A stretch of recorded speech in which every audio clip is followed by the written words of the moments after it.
إن الحمد لله نحمده ونستعينه ونستغفره ونعوذ بالله من شرور أنفسنا ومن سيئات أعمالنا. من يهده الله فلا مضل له ومن يضلل فلا هادي له، وأشهد أن لا إله إلا الله وحده لا شريك له، وأشهد أن محمدا عبده ورسوله. يا أيها الذين آمنوا اتقوا الله حق تقاته ولا تموتن إلا وأنتم مسلمون. يا أيها الناس اتقوا ربكم الذي خلقكم من نفس واحدة وخلق منها زوجها وبث منهما رجالا كثيرا ونساء، واتقوا الله الذي تساءلون به والأرحام إن الله كان عليكم رقيبا.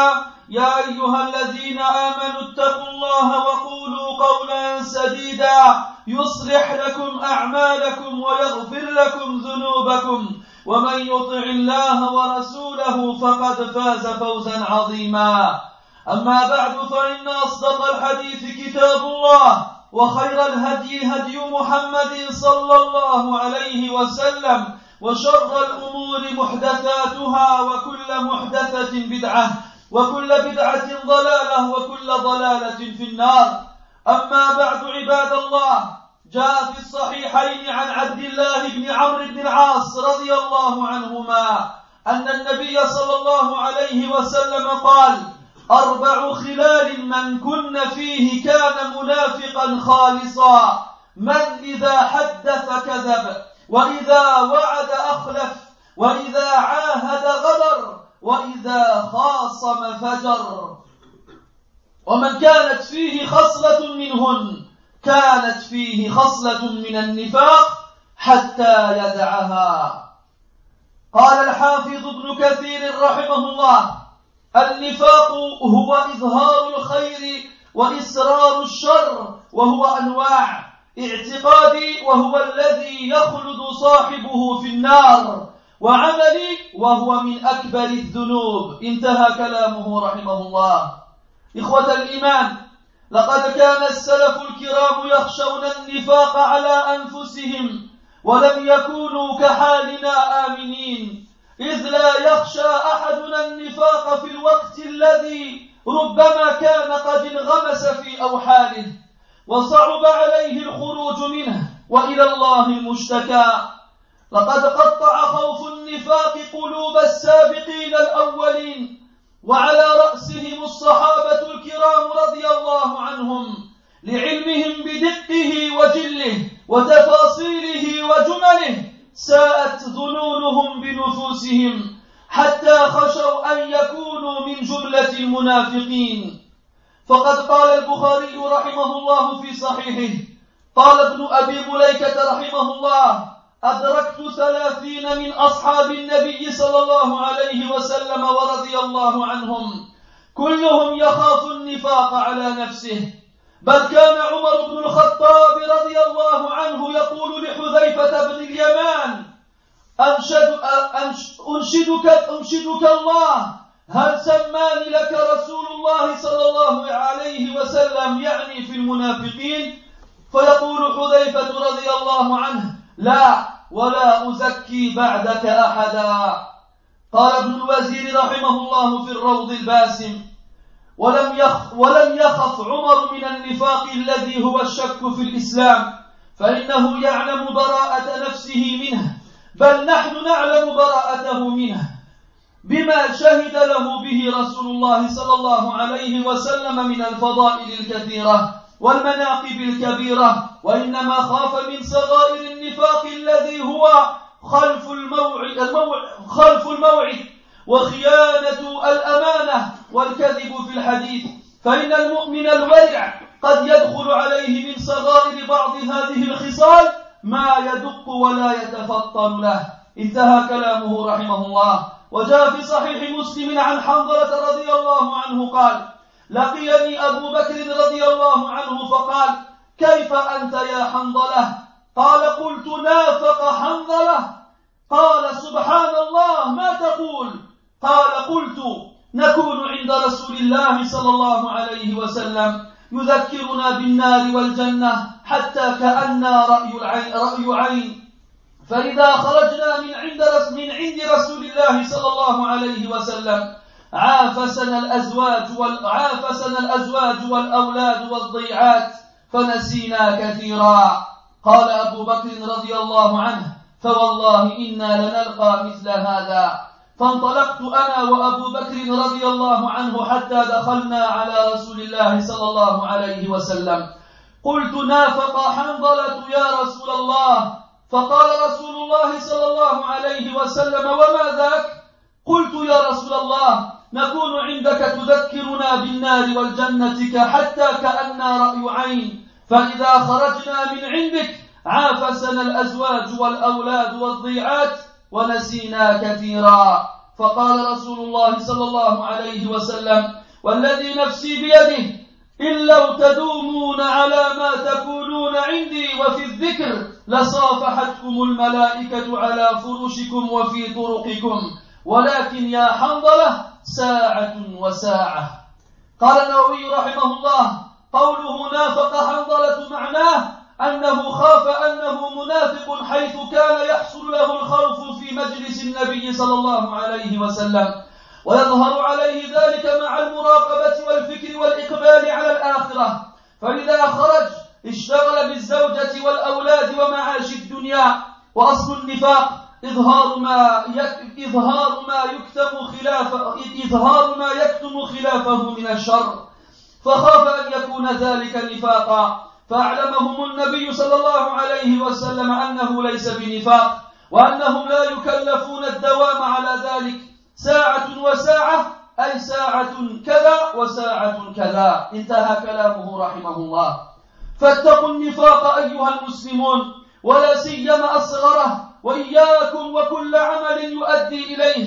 قال الأوزاعي رحمه الله: والنفاق الأصغر وسيلة وذريعة إلى النفاق الأكبر، كما أن المعاصي بريد الكفر، فكما يخشى على من أصر على المعصية أن يسلب الإيمان عند الموت، كذلك يخشى على من أصر على خصال النفاق أن يسلب الإيمان فيصير منافقا خالصا. اسمعوا بارك الله فيكم كيف وصف السلف المنافق لئلا تكونوا مثله. سئل حذيفة رضي الله عنه عن المنافق فقال: الذي يصف الإيمان ولا يعمل به. وفي صحيح البخاري عن ابن عمر رضي الله عنهما أنه قيل له: إنا ندخل على سلطاننا فنقول لهم بخلاف ما نتكلم إذا خرجنا من عندهم. فقال عبد الله بن عمر رضي الله عنهما: كنا نعد هذا نفاقا. وفي المسند عن حذيفة رضي الله عنه قال: إنكم لتكلمون كلاما إن كنا لنعده على عهد رسول الله صلى الله عليه وسلم النفاق.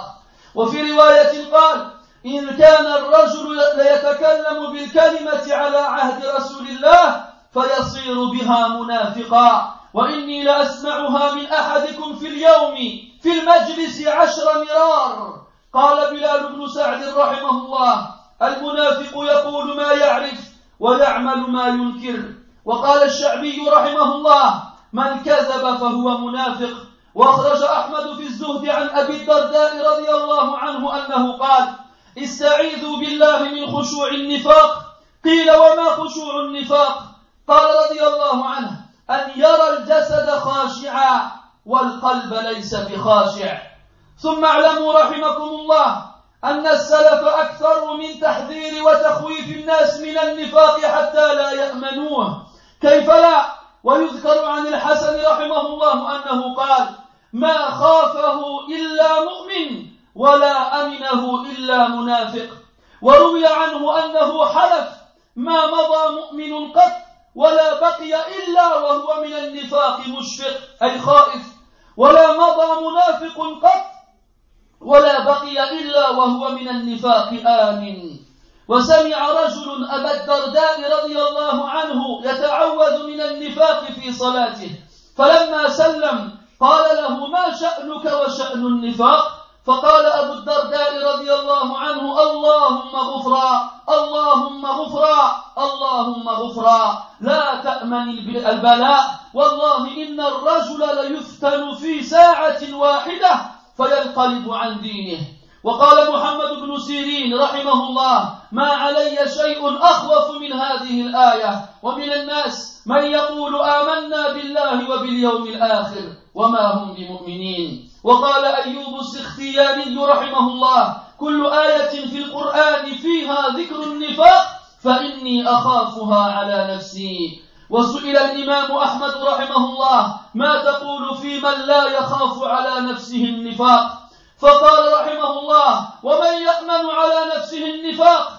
وروي عن معاوية بن قرة قوله: ألا يكون في نفاق أحب إلي من الدنيا وما فيها. كان عمر رضي الله عنه يخشاه وآمنه أنا. قال ابن القيم رحمه الله: تالله لقد ملئت قلوب القوم إيمانا ويقينا، وخوفهم من النفاق شديد، وهمهم لذلك ثقيل، وسواهم كثير منهم لا يجاوز إيمانهم حناجرهم، وهم يدعون أن إيمانهم كإيمان جبريل وميكائيل. انتهى كلامه رحمه الله. فيا من فرح بفضل الله عليه بالإيمان، احذر أن يحبط عملك ويزول إيمانك بسبب دسيسة سوء أشربها قلبك. احذر خصال النفاق فإنها بريد الفسق والكفر. دع عنك الكذب فإنه موجب للفجور ثم النار. وإياك والغدر فلواء الغدر ينصب يوم القيامة للتشهير بالغادرين. ولا تخلف الوعد ولا تفجر في الخصومة فإن هذا دأب المنافقين. ويا من كان عنده معصية مستديمة أخفاها عن الناس واطلع عليها رب الناس، استغفر الله منها وحاذر أن يحبط عملك بسببها، واجعل نصب عينيك هذه الآية وإياك أن تنساها. قال الله عز وجل: إن المنافقين في الدرك الأسفل من النار ولن تجد لهم سبيلا. بارك الله لي ولكم في القرآن العظيم وفي أحاديث سيد المرسلين، ونفعني وإياكم بما فيهما من الآيات والذكر الحكيم. أقول ما تسمعون وأستغفر الله.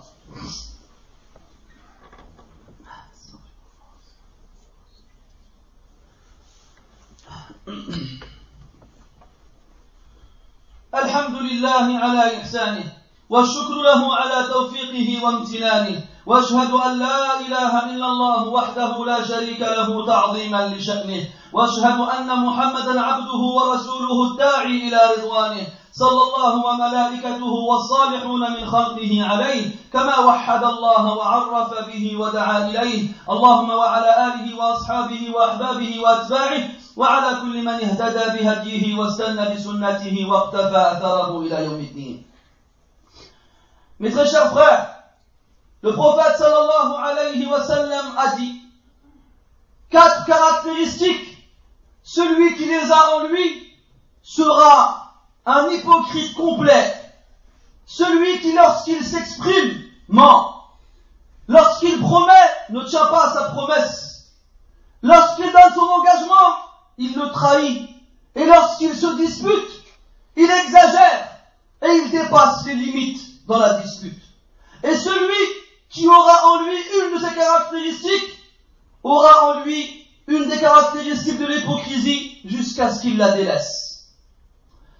Ibn Kathir rahimahullah a dit: l'hypocrisie est le fait de manifester le bien, de montrer le bien et de cacher le mal. Et l'hypocrisie a plusieurs sortes. Une hypocrisie liée à la croyance, à la conviction, et c'est celle-ci qui fait de la personne hypocrite qu'il reste éternellement en enfer. C'est-à-dire qu'il cache la mécréance et montre la foi. Et une hypocrisie liée aux actions, et celle-ci fait partie des grands péchés. Mes frères, les pieux prédécesseurs, les meilleurs des êtres humains après les prophètes et les messagers, les meilleurs des musulmans, enseigner l'hypocrisie sur eux-mêmes, alors que nous, qui sommes loin d'être comme eux, nous sentons en sécurité par rapport à elles. Lorsqu'on fait un bilan sur soi-même, on se rend compte que très peu on pense à l'hypocrisie, alors qu'il est possible qu'on se soit embourbé en elle, sans même s'en être rendu compte. Et lorsqu'on met les pieds dedans, il est très difficile d'en sortir. Et c'est seulement vers Allah qu'on dirige notre plainte. Quant aux pieux prédécesseurs, les premiers des musulmans, la peur de l'hypocrisie avait déchiré leur cœur. Et en tête de liste, les compagnons du prophète sallallahu alayhi wa sallam wa radiyallahu anhum. Ils connaissaient minutieusement l'hypocrisie sous toutes ses formes, qu'elle soit subtile ou évidente, qu'elle soit détaillée ou non. Ils avaient une mauvaise opinion d'eux-mêmes, jusqu'à ce qu'ils aient craint d'être touchés par l'hypocrisie et de faire partie des hypocrites.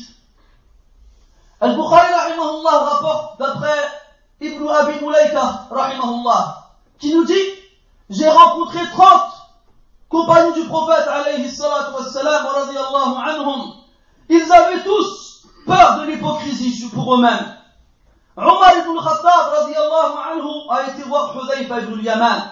Et Hudhayfa ibn al-Yaman était le compagnon que le prophète alayhi salatu wassalam avait choisi afin de lui livrer le nom des hypocrites. Comme ça, après sa mort, après la mort du prophète alayhi salatu wassalam, Hudhayfa informe les compagnons sur les hypocrites lorsqu'ils meurent pour ne pas qu'on prie sur eux.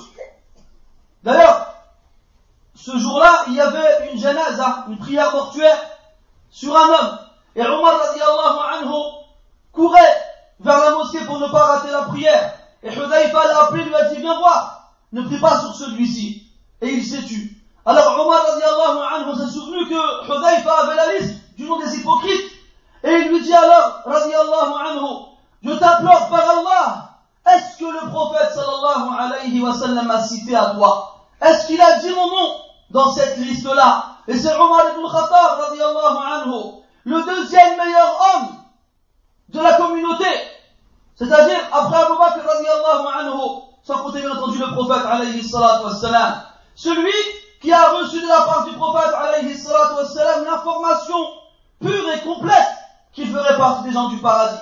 Et Omar radiallahu anhu ne se reposait pas sur cela, et la peur de l'hypocrisie, de la colère d'Allah avait pris toute la place dans son cœur, à un point où il avait cru et il a eu peur que son nom figure dans la liste des hypocrites.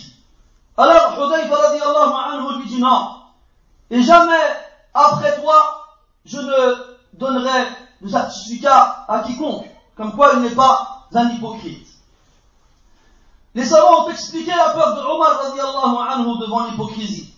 Parmi eux, Ibn al-Wazir, rahimahullah, il nous dit que Omar radiallahu anhu n'a pas eu peur de la grande hypocrisie, qui consiste à avoir un doute sur la réalité de l'islam. Car Omar savait très bien qu'il était innocent d'être touché d'une telle chose. Et d'ailleurs, tout le monde sait à quel point Omar radiallahu anhu est aux antipodes du doute dans la foi. Parce que le prophète sallallahu alayhi wa sallam nous a informé de maintes et maintes fois sur ses qualités immenses et sur son grand rang et sa vertu. Omar radiallahu anhu a eu peur de la petite hypocrisie, celle qui consiste à ne pas tenir sa promesse, à trahir le dépôt ou bien à mentir lorsqu'on parle. Car le croyant qui est soucieux et scrupuleux, malgré sa crainte, il se peut qu'en faisant cette petite chose à ses yeux, il rentre dans l'hypocrisie sans même s'en rendre compte. Un autre compagnon, qui se répond au nom de Handala radiallahu anhu, nous raconte qu'un jour, alors qu'il marchait dans la rue, il rencontre Abu Bakr radiallahu anhu. Alors Abu Bakr lui demande: comment vas-tu, ô Handala? Et Handala lui répond: Handala est devenu hypocrite. Abu Bakr étonné lui dit: quoi? Subhanallah, qu'est-ce que tu racontes? Alors Handala s'explique. Il lui dit: oui, regarde, lorsqu'on est avec le prophète alayhi salatu wassalam et qu'il nous parle du paradis et de l'enfer, c'est comme si on les voyait avec nos yeux. Mais lorsqu'on quitte le prophète alayhi salatu wassalam et qu'on retourne chez nos femmes et nos enfants et nos occupations diverses, on oublie beaucoup. Alors Abu Bakr radiallahu anhu lui dit: par Allah, nous aussi nous ressentons la même chose que toi. Alors ils s'en allèrent vers le prophète alayhi salatu wassalam, jusqu'à ce qu'ils rentrèrent où ils se trouvaient, et alors Hanzala dit au prophète alayhi salatu wassalam, Ya Rasulallah, Hanzala est devenu hypocrite.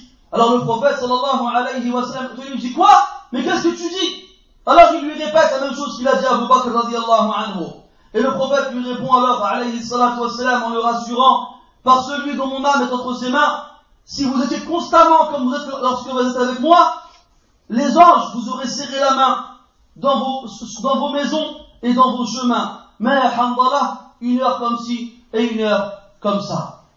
An-Nawawi rahimahullah, il explique ce hadith en disant que Hanzala rahimahullah radiyallahu anhu a craint pour lui d'être hypocrite parce qu'il avait peur d'Allah Ta'ala et de l'enfer lorsqu'il était avec le prophète alayhi salatu wassalam et qu'il se souvenait qu'Allah Ta'ala était là à l'observer et il réfléchissait à l'au-delà et il était motivé pour faire des actions bonnes et vertueuses pour aller au paradis. Et lorsqu'en sortant de chez le prophète alayhi salatu wassalam, il était préoccupé par les affaires quotidiennes avec son épouse et ses enfants et autres, il n'était plus dans le même état. Alors il a eu peur que le changement d'état était une preuve d'hypocrisie chez lui. Parce que la base dans l'hypocrisie, c'est de montrer le contraire de ce qu'on cache à l'intérieur. Alors il a eu peur à cause de cela d'être un hypocrite. Et le prophète alayhi salatu wassalam l'a rassuré et lui a informé que ce n'était pas de l'hypocrisie et que on ne leur a pas demandé d'être constamment dans cet état-là. Parce que si c'était le cas, on les aurait créés en anges, car ce sont les anges qui sont constamment ainsi. Et lorsqu'il lui a dit une heure comme ci, une heure comme ça, c'est-à-dire à un moment, tu éprouves ces sentiments spirituels et cette foi, et à un autre, tu peux ne pas le ressentir lorsque tu es préoccupé par autre chose. Donc ne sois pas effrayé par ce changement d'état. Mais ce qui nous intéresse ici dans ce hadith, c'est de voir que d'autres compagnons que Omar, comme Hanzala radiyallahu anhu, avaient peur pour leur personne d'être hypocrites. C'est pour cela, mes frères, les musulmans, qu'il faut absolument craindre l'hypocrisie sous toutes ses formes, et en particulier la petite hypocrisie. Pourquoi? Parce que la grande hypocrisie, lorsqu'on sait qu'elle consiste à cacher la mécréance et à montrer la foi, on se dit que, alhamdulillah, on n'est pas à ce niveau-là, alors on a tendance à ne plus y prêter attention. Mais aussi, en contrepartie, on a tendance aussi à négliger la petite hypocrisie. C'est pour cela qu'il faut faire attention à toutes les actions qui mènent vers la grande hypocrisie. Al-Awza'i rahimahullah disait, la petite hypocrisie est un moyen d'arriver à la grande. Tout comme les péchés sont un émissaire vers la mécréance. Comme on craint pour une personne qui récidive sur la désobéissance à ce que la foi lui soit ôtée, lorsqu'il mourra, alors on craint pour quelqu'un qui récidive sur l'accomplissement des actions de l'hypocrisie, un mineur, qu'on lui ôte la foi lorsqu'il sera amené à mourir, ou bien même avant, et qu'il devienne par la suite un vrai hypocrite.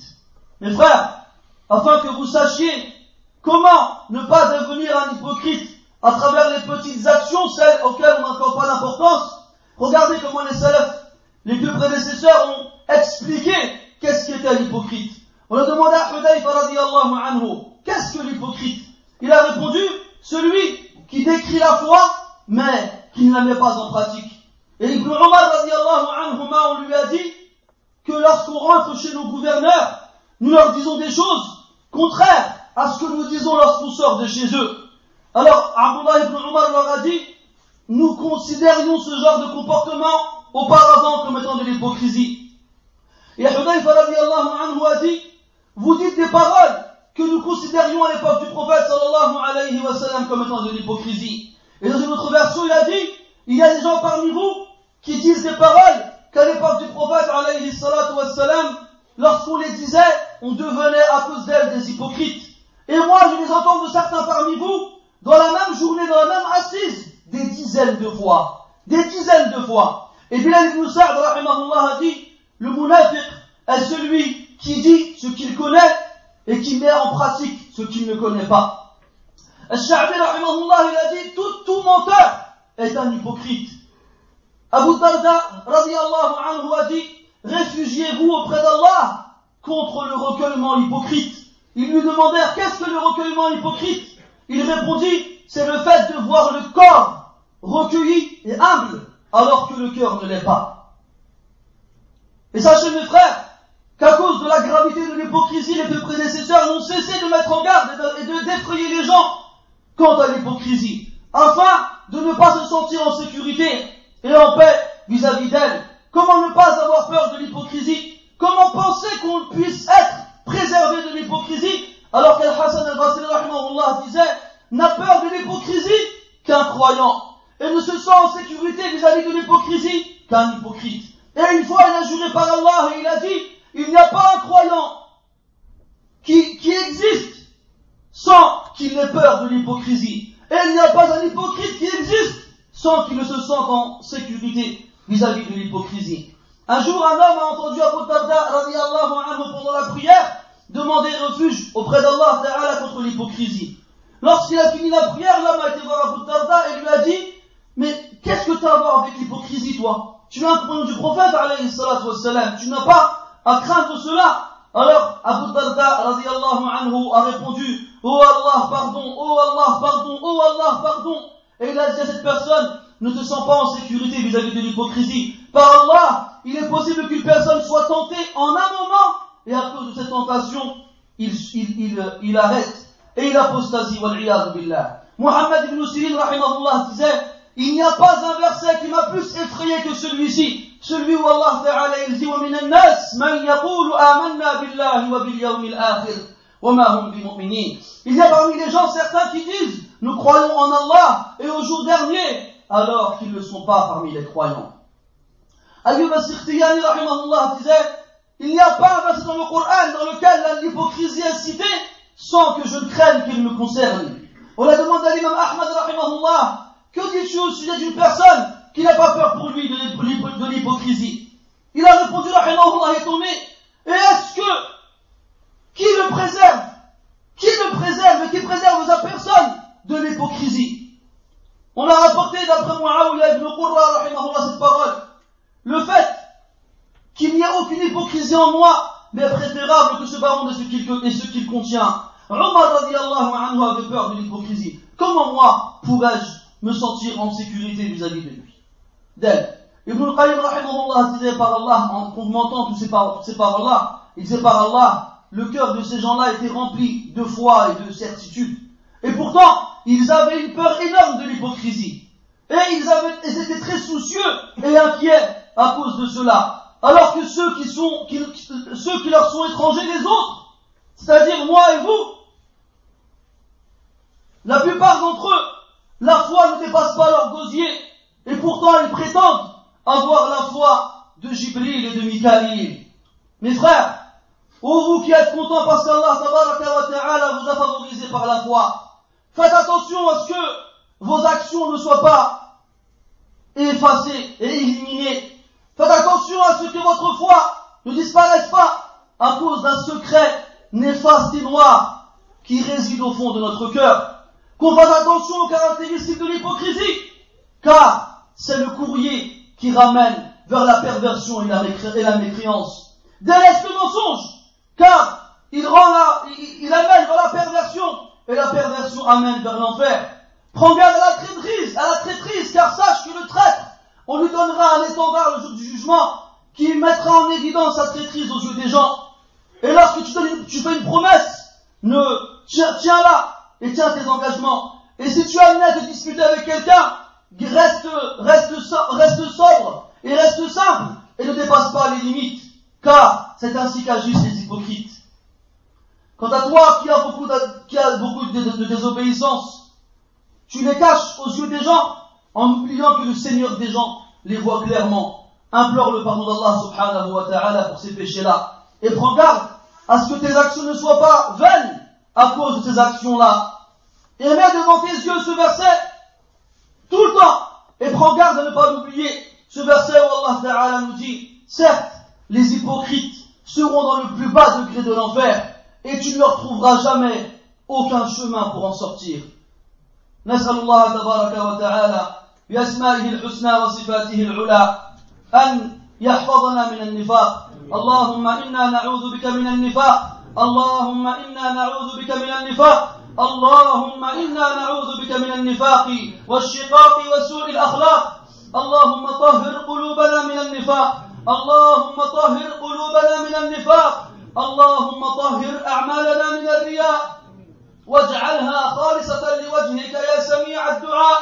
اللهم طهر أعيننا من الخيانة وألسنتنا من الكذب.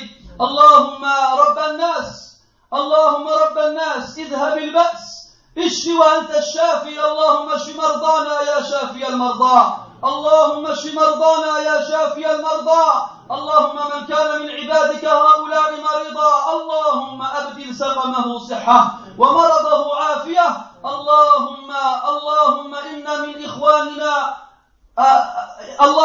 من إخواننا من تجرى عليه في هذه الساعة عملية، وإنا نسألك يا الله باسمك الأعظم أن تشفيه وأن تمن عليه بالصحة والعافية وأن تجعل هذا الداء كفارة لسيئاته يا رب العالمين. اللهم اغفر لنا أجمعين، اللهم اغفر لنا أجمعين. اللهم ارزقنا الإخلاص في القول والعمل، اللهم ارزقنا الإخلاص في القول والعمل، اللهم ارزقنا الإخلاص في القول والعمل. اللهم أحينا مخلصين ومتنا مخلصين واحشرنا في زمرة المخلصين يا رب العالمين. سبحانك اللهم وبحمدك أشهد أن لا إله إلا أنت، نستغفرك ونتوب إليك. وصلى الله وسلم وبارك على محمد وعلى آله وأصحابه أجمعين، والحمد لله رب العالمين. وقوموا إلى صلاتكم يرحمكم الله.